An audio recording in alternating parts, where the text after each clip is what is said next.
하나님의 말씀 함께 받도록 하겠습니다. 오늘 우리에게 주시는 하나님의 말씀은 에스라 3장 1절부터 7절까지 말씀입니다.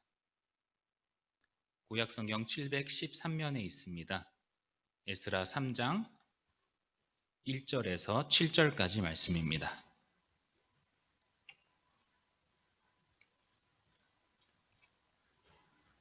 (7절까지) 말씀 교독해서 읽도록 하겠습니다. 이스라엘 자손이 각자의 성읍에 살았더니 일곱째 달에 이르러 일제히 예루살렘에 모인지라. 무사닥의 아들 예수아와 그의 형제 제사장들과 스알디엘의 아들 스룹바벨과 그의 형제들이 다 일어나 이스라엘 하나님의 제단을 만들고 하나님의 사람 모세의 율법에 기록한 대로 번제를 그 위에서 드리려 할세. 무리가 모든 나라 백성을 두려워하여 제단을 그 터에 세우고 그 위에 아침 저녁으로 여호와께 번제를 드리며 기록된 규례대로 초막절을 지켜 번제를 매일 정수대로 날마다 드리고 그 후에는 항상 드리는 번제와 초하루와 여호와의 모든 거룩한 절기의 번제와 사람이 여호와께 기쁘게 드리는 예물을 드리되 일곱째 달 초하루부터 비로소 여호와께 번제를 드렸으나 그때 여호와의 성전 지대는 미쳐 놓지 못한지라. 함께요. 이에 석수와 목수에게 돈을 주고 또 시돈 사람과 두로 사람에게 먹을 것과 마실 것과 기름을 주고 바사왕 고레스의 명령대로 백향목을 레바논에서 욥바 해변까지 운송하게 하였더라. 아멘. 오늘 본문을 통해서 예배의 본질이라는 제목으로 하나님의 말씀을 나누길 원합니다. 코로나가 점점 잠잠해지는가 싶더니 다시 확진자 수가 증가를 해서 우리에게 계속 어려움을 주고 있는 현실입니다. 한때만 하더라도 확진자 수가 한 자릿수까지 내려가서 종식될 것 같은 그런 희망을 품은 적도 있었는데요. 지금 생각해보면 좀 헛된 바람이 아니었나 그런 생각도 해봅니다. 사실 코로나가 처음 발생한 후에 이제 꽤 많은 시간이 지났습니다. 아마 국내에서 첫 감염자가 생긴 게 1월 달로 기억하는데요. 그러니까 9개월 정도 지났으니까 꽤 많은 시간 이제 우리가 코로나와 함께하고 있어요. 이쯤 되었을 때 이제 여러분께 질문을 드리고 싶어요. 코로나가 어떻습니까? 이제 여러분들에겐 코로나가 어떻게 느껴지십니까? 익숙해졌어요. 이제는 코로나가 익숙해졌습니다. 마스크를 쓰는 것도 이제 좀 불편하긴 하지만 익숙해요. 오히려 이제 밖에 나갈 때 마스크 안 쓰면 그게 더 어색하죠. 그리고 약속 잡는 것도 어색해요. 그리고 안 나가는 삶, 집 밖에 안 나가는 삶, 이런 것도 익숙해졌고, 또 배달 문화도 익숙해지고, 예전만 같더라도 야식이나 중국집, 이런 것만 배달했는데, 모든 음식을 다 배달하고 있는 현실이죠. 이것이 이제 비대면 사회의 결과입니다. 코로나로 인해서 우리가 굉장히 많은 것들이 변화되고 있고, 익숙해지는 것도 달라지고 있는데, 그 중에 저는 가장 강력한 것이 스마트폰이 아닌가 그렇게 생각합니다. 사실 스마트폰이 안 그래도 우리가 친했는데 이 코로나 때문에 더 친해졌습니다. 이제는 오프라인 사회가 불가능해지고 핸드폰 속에서의 그 온라인 사회가 더 발전하게 됐어요. 그 온라인 세상에서 이제 사람들과 만나고 교제하게 되고 온라인 문화가 이제 우리에게 정착해 버린 것이죠. 이 온라인 문화는 어디에까지 침투되었냐면 교회까지 들어왔습니다. 코로나가 지속되면서 교회는 온라인을 이용해서 사역하기 시작했죠. 우리 교회만 해도 그렇죠. 지금 모든 예배를 온라인으로 드리고 있습니다.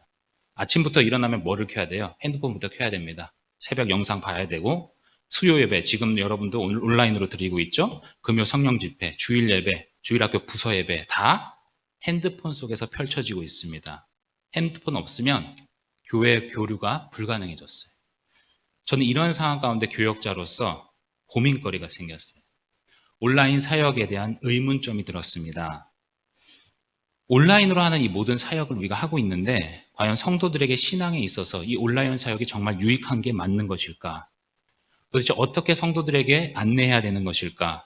그냥 이거 좀만 버티면 되는 거니까 우리가 대면할 때까지 그냥 좀 참으면 됩니다 라고 말해야 되는 것일까? 아니면 온라인 사역이 대세가 될 것이니까 우리는 준비해야 됩니다 라고 말해야 되는 것일까? 이런 부분이에요.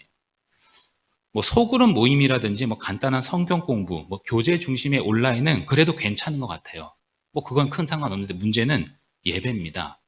이 예배를 온라인으로 드리고 있는 이 상황, 우리가 시간을 정해서 드리는 그 정규 예배를 온라인으로 드리고 있는 이 부분에 있어서 우리가 어떤 태도를 가져야 되며 교육자로서 어떻게 끌고 나가야 되는 것인가, 이 부분이에요. 우리가 느끼는 바 아닙니까? 물론 어디서든지 우리는 예배를 드릴 수 있어요. 당연하죠. 그런데 분명히 확실하게 우리가 현장에 나와서 드리는 예배와 가정에서 드리는 온라인 예배, 느낌적으로 분명히 다르잖아요. 이거는 체험하잖아요. 저는 이런 의문을 풀기 위해서 저는 먼저 던져야 될 질문이 있다고 생각합니다. 바로 예배란 무엇인가, 이 질문부터 던져야 돼요. 예배란 무엇인가, 다시 말해서 예배의 본질을 회복하는 것부터 시작된다고 생각합니다. 예배의 본질이 회복되면 예배를 오프라인으로 드리든 온라인으로 드리든 문제될 게 없기 때문에 그렇습니다. 예배의 본질을 회복하기 위해 우리는 말씀 속으로 답을 찾고자 합니다. 하나님의 말씀에 도대체 이것을 어떻게 말씀하고 계시는가? 저는 이 부분에 있어서 이스라엘 백성들도 동일한 상황이 펼쳐졌음을 봤습니다. 성경에 똑같이 나와요. 지금 우리가 온라인으로, 다시 말해서 현장에 갈 수 없어요. 교회에 갈 수 없는 이 상황과 비슷한 상황이 이스라엘 백성들에게도 펼쳐졌습니다. 이스라엘 백성들도 성전에 갈 수 없었던 상황이 있었거든요. 바로 오늘 본문 6절에 보시면 이렇게 기록되어 있죠. 에스라 3장 6절 말씀입니다.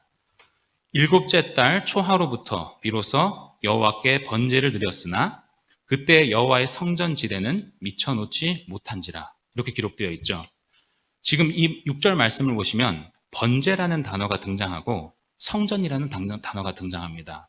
지금 현재 이스라엘 백성의 상황은 성전이 없는 상황이에요. 성전이 없는데 번제를 드렸다고 지금 기록하고 있습니다. 성전이 없는데 번제를 드렸어요. 여기서 우리가 좀 더 살펴봐야 될 것이 이 성전과 번제와의 관계입니다. 마치 이 6절 말씀만 보면은 성전과 번제가 상관이 없는 듯해 보여요. 성전이 없으니까 성전을 때려치우고 성전을 집어치우고 번제만 드렸다, 이렇게 보이는데 사실 전혀 다릅니다. 지금 말씀은 성전을 부정하는 말씀이 절대 아니에요. 성전이 세워지는 말들 상관하지 말고 성전은 중요하지 않으니까 그런 건물 필요 없어, 우리가 번제를 드려야 돼, 지금 이런 말씀이 아니라는 겁니다. 결론적으로 말씀드려서 번제라는 것은 성전으로부터 흘러나온 것입니다. 그러니까 성전이 정말 중요한 것이에요. 성전이 얼마나 중요하냐면은 이스라엘 백성들이 포로 생활, 바벨론 생활, 70년 포로 생활을 끝내고 고레스 왕을 통해서 다시 본국으로 돌아오게 되죠. 지금 그것이 이스라엘 귀한 백성들이잖아요. 예루살렘으로 들어와서 정착을 하게 되는데 어떤 이야기가 펼쳐지냐면 바로 하나님은 고레스의 마음을 감동시켜서 이스라엘 백성들을 그들 본국으로 예루살렘으로 돌아가게 만들었습니다. 그런데 이 고레스의 왕의 마음을 감동시켜서 돌려보내는데 그때 고레스가 가장 먼저 뭐라고 말했냐면 성전을 건축하라고 말을 했어요. 그것이 에스라 1장 2절에 나와 있습니다. 에스라 1장 2절 말씀을 보시면 이렇게 기록되어 있습니다. 바사왕 고레스는 말하노니 하늘의 하나님 여호와께서 세상 모든 나라를 내게 주셨고 나에게 명령하사 유다 예루살렘에 성전을 건축하라 하셨나니, 고레스 왕, 다시 말해서 이방 나라 그 사람의 입을 통해서 하나님은 예루살렘에 돌아가서 가장 먼저 무엇을 하라? 성전을 건축하라, 이렇게 말씀하고 있습니다. 그 이방 나라 왕을 통해서 너희들 땅으로 돌아가라, 이렇게 언급하는 것도 아니고요. 너희들에게 자유를 주겠다, 이렇게 말하는 것도 아니고 성전을 건축하라, 이것부터 말하고 있어요. 성전이 얼마나 중요한지 보이시죠? 이때뿐만이 아니라 사실은 바벨론으로 멸망하는 그 시기에도, 이스라엘이 망할 때도 성경은 동일하게 기록해요. 나라가 망하는데 하나님은 뭐라고 말씀하냐면 성전이 망했다고 말씀합니다. 성전 중심으로 이야기를 하거든요.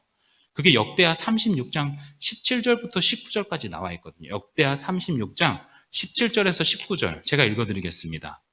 하나님이 갈대아 왕의 손에 그들을 다 넘기심에 그가 와서 그들의 성전에서 칼로 청년들을 죽이며 청년 남녀와 노인과 병약한 사람을 긍휼히 여기지 아니하셨으며 또 하나님의 전에 대소 그릇들과 여호와의 전에 보물과 왕과 방백들의 보물을 다 바벨론으로 가져가고 또 하나님의 전을 불사르며 예루살렘 성벽을 헐며 그들의 모든 궁시를 불사르며 그들의 모든 귀한 그릇들을 부수고, 이렇게 묘사하고 있어요.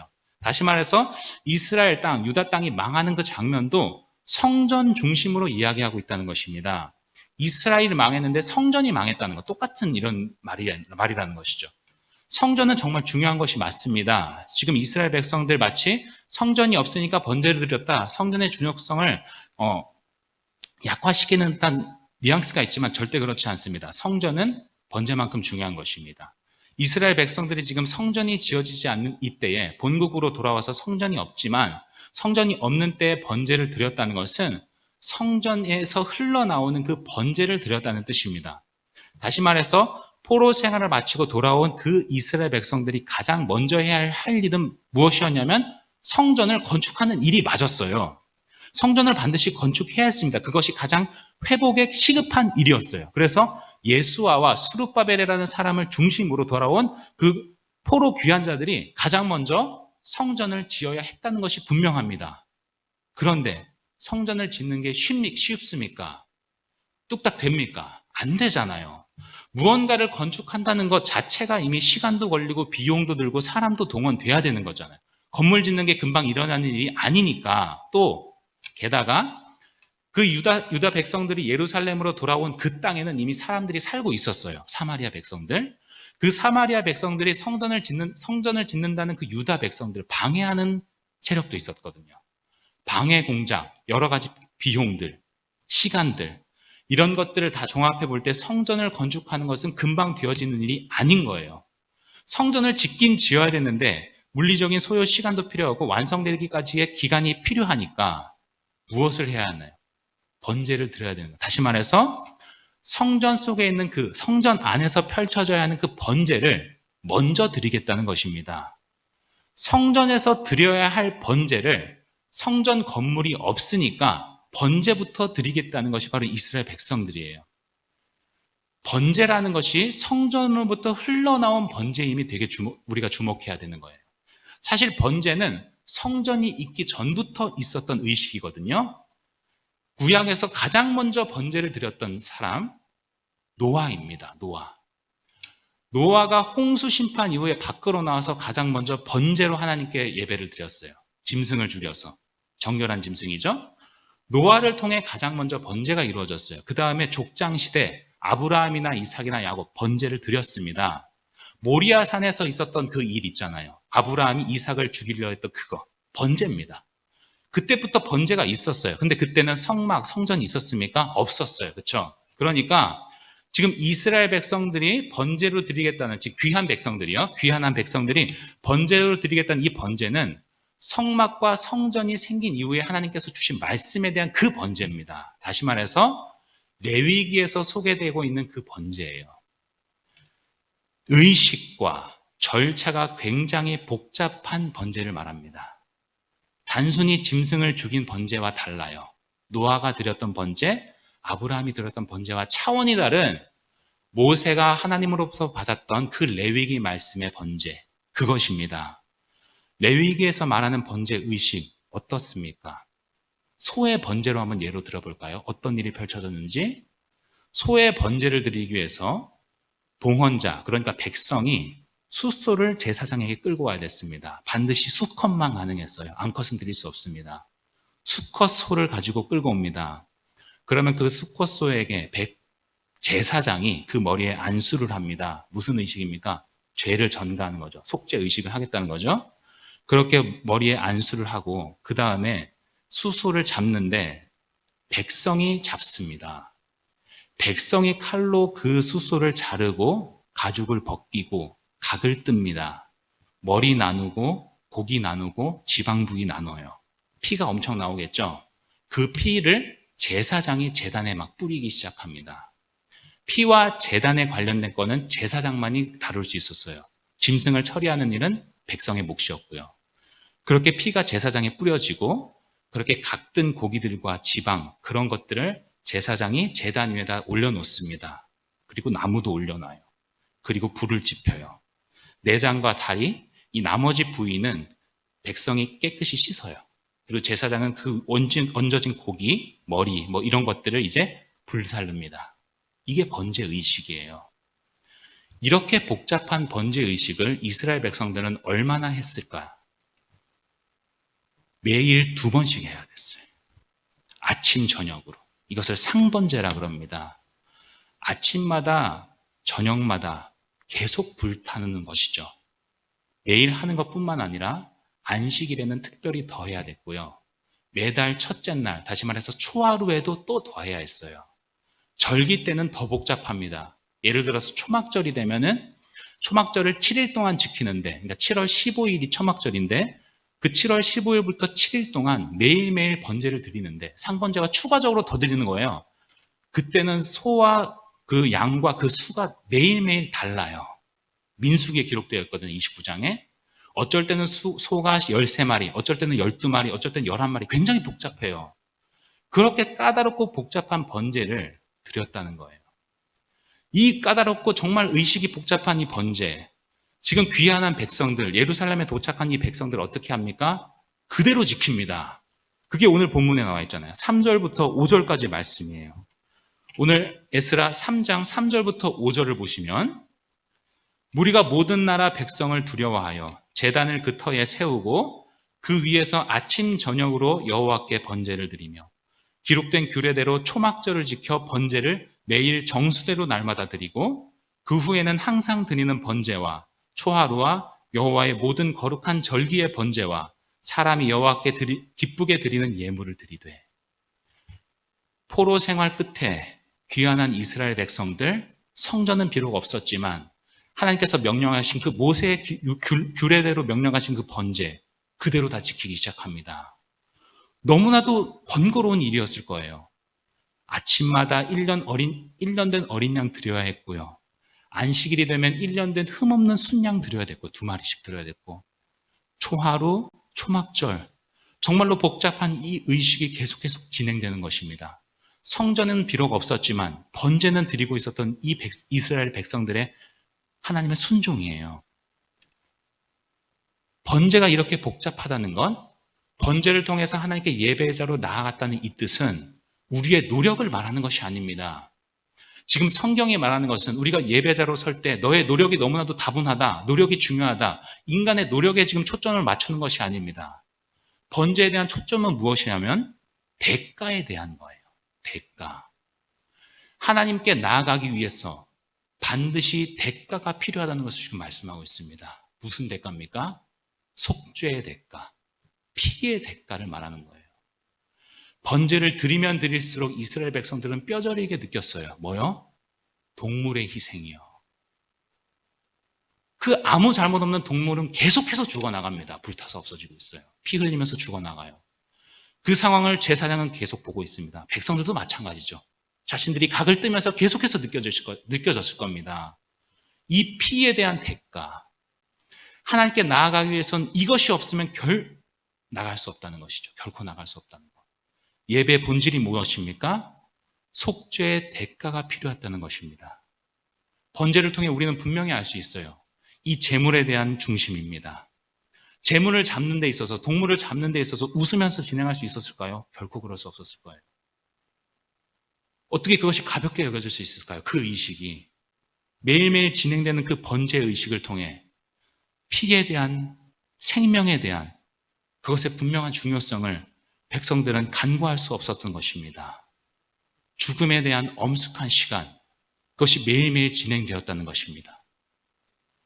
구약의 번제를 통해서 우리는 그 번제에 결론적으로 예수 그리스도의 피를 우리는 기억하게 됩니다. 속죄의 대가, 예수 그리스도의 대가. 구약에서는 동물이 올라갔어요. 끊임없이 올라갔어요. 그런데 이제 누가 올라가셔요? 그리스도께서 올라가셨어요. 그 제단에 그리스도께서 친히 올라가셨어요. 거기서 모든 것을 내어주시고 희생시켜 주셨습니다. 그 번제, 그리스도의 모든 것을 내어주시고 하나님 아들께서, 죄 없는 그분께서 모든 것을 내어주시며 구약의 완성이 되신 예수 그리스도. 이제 우리는 그 예수 그리스도의 피를 힘입어 하나님께 나아가게 되었습니다. 이 예배의 본질, 속죄의 대가가 보이십니까? 주님의 피의 희생이 보이십니까? 이 주님의 희생 때문에 우리 이제 하나님께 나아갈 수 있어요. 그런데 이 희생, 여러분의 것이 맞습니까? 질문하고 싶어요.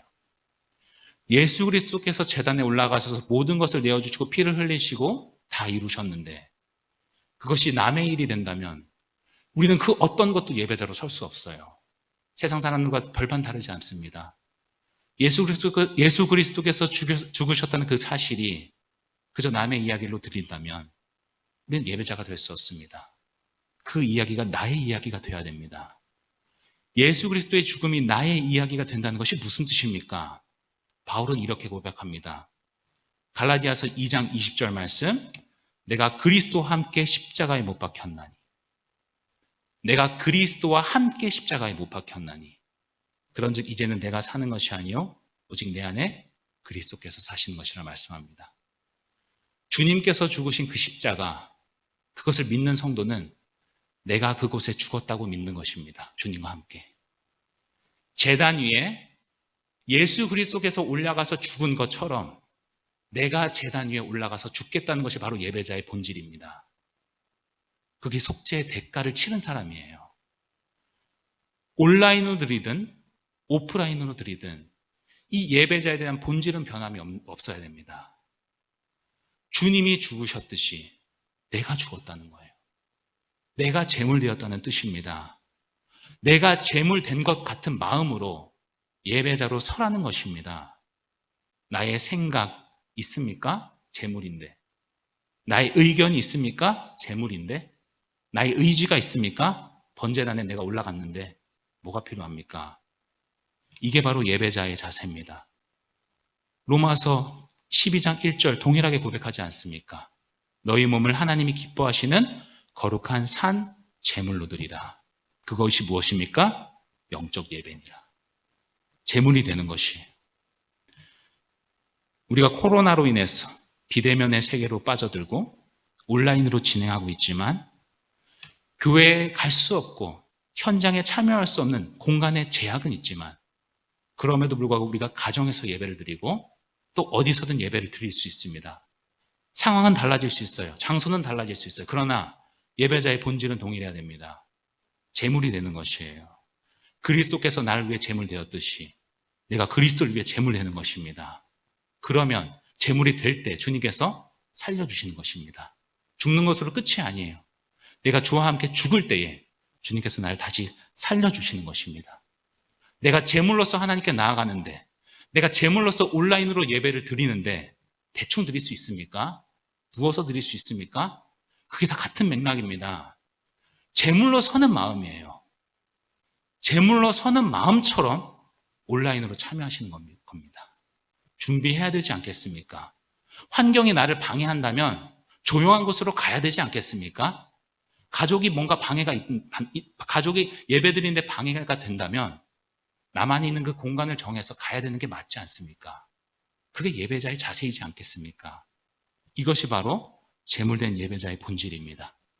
사랑하는 성도 여러분, 비록 환경이 우리의 신앙의 모습을 방해할지라도 우리의 중심은 변하지 않기를 원합니다. 예배의 모습이 달라도 예배의 중심은 동일해야 합니다. 예수 그리스도를 통한 그 대속의 은혜, 거룩한 산 제물로서 하나님을 예배하는 모든 성도들이 되시기를 소망합니다. 함께 기도하겠습니다. 사랑의 하나님 감사합니다. 오늘도 하나님의 말씀을 들으며 진리의 양식으로 우리의 영혼을 자라게 하심에 감사합니다. 상황적으로 환경적으로 예배드리기 어려운 이때이지만 그럼에도 불구하고 교회로 또 온라인으로 하나님을 예배하는 자리에 불러주셔서 감사합니다. 예배 장소는 다를지라도 예배 형식과 모습은 다를지라도 우리가 있는 그곳이 하나님을 진정으로 예배하는 자리가 되기를 원합니다. 번제를 통한 예배의 본질을 회복하게 하셔서 그리스도의 죽음이 나의 죽음이 되며 대속의 은혜를 통해 하나님이 기뻐하는 예배자로 세움받게 하여 주시옵소서. 비대면인 시기에 오히려 하나님의 우리의 믿음이 더 자라나는 기회가 되게 하시고 예배를 통해서 하나님의 임재를 날마다 경험하는 모든 성도들 되도록 인도하여 주시옵소서. 감사드리며 예수 그리스도의 이름으로 기도드립니다. 아멘.